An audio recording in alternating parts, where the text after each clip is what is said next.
দাদা, আপনাদের এখানে কি পদ্ধতিতে ভোটটা হয়েছে? আমাদের পদ্ধতিতে ভোট হয়েছে বলতে আমাদের প্রতীকে ভোট হয়, প্যানেলে ভোট হয় না।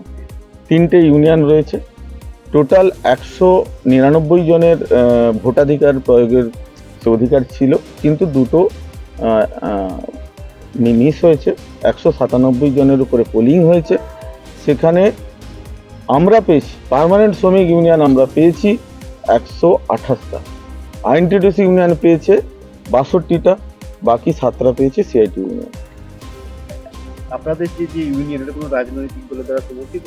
অবশ্যই সমর্থিত। আমাদের প্রেসিডেন্ট আছেন শুভেন্দুবাবু, উনি হচ্ছেন অপোজিশন অব লিডার। অতএব ওনার রাজনৈতিক পরিচয় যা, আমরা তো অস্বীকার করতে পারি না যে আমরা রাজনীতির বাইরে বা আমাদের কোনো রাজনীতির ছত্রছায়া নেই।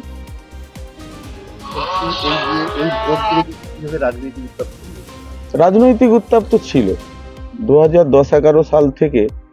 আমাদের কোম্পানিতে আইএনটিটিউসি ইউনিয়ন ভেতরে হোক বাইরে হোক একচাটিয়াভাবে আধিপত্য স্থাপন করেছিল, এবং যে অনৈতিকতার মধ্য দিয়ে টাটা স্টিলের নামে আপনারা বেশ কয়েক বছর ধরে দেখছেন বিভিন্ন প্রিন্ট মিডিয়া, ইলেকট্রনিক্স মিডিয়ার মধ্য থেকে যে অনৈতিকতাগুলো উঠে এসেছিল, তারই প্রতিফলন হিসাবে এবং এমপ্লয়ীদের না পাওয়ার যে যন্ত্রণা, তারই বহিঃপ্রকাশ হয়েছে আজকে 10ই সেপ্টেম্বর 2025 শ্রমিক ইউনিয়নের হাত থেকে।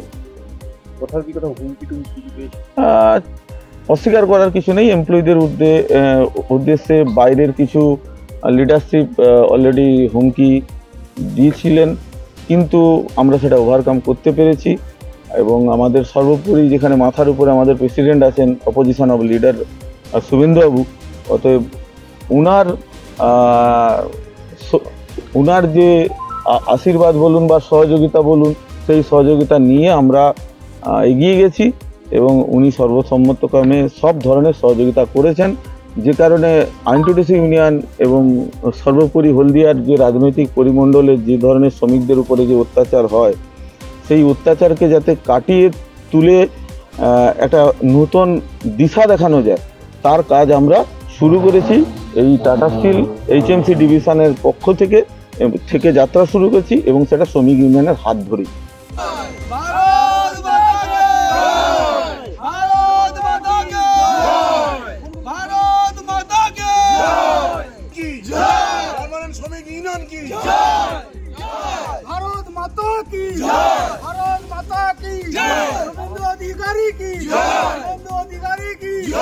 দেখুন, আমরা মূলত ওখানে বিএমএস এবং আইএনটিটিউসি যেভাবে একে অপরে মিলে জুলে লুট করছিল, শ্রমিকরা শোষিত হচ্ছিল, বঞ্চিত হচ্ছিল, নিপীড়িত হচ্ছিল, আমরা তাই এর বিরুদ্ধে শ্রমিকদেরকে ঐক্যবদ্ধ করে নিয়ে এই লড়াইটাতে নেমেছিলাম। লড়াইটাতে নামাটা আমাদের কাছে গুরুত্বপূর্ণ ছিল। লড়াইতে স্বাভাবিকভাবে হার জিত থাকতে পারে। আমরা যারা CI2 করি, আমাদের কাছে লড়াইতে হার কিছু হয় না, হয় আমরা জিতবো না হয় শিখবো।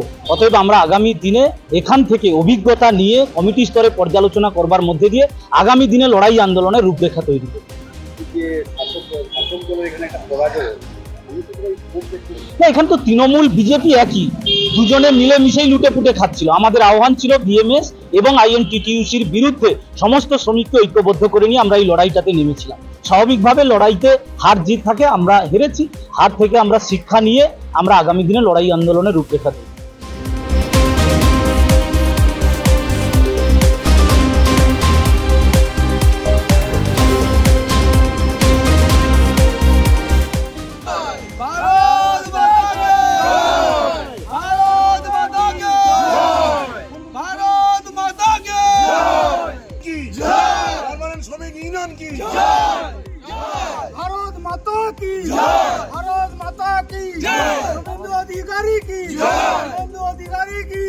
আমাদের ভিডিও ভালো লাগলে লাইক এবং শেয়ার করুন।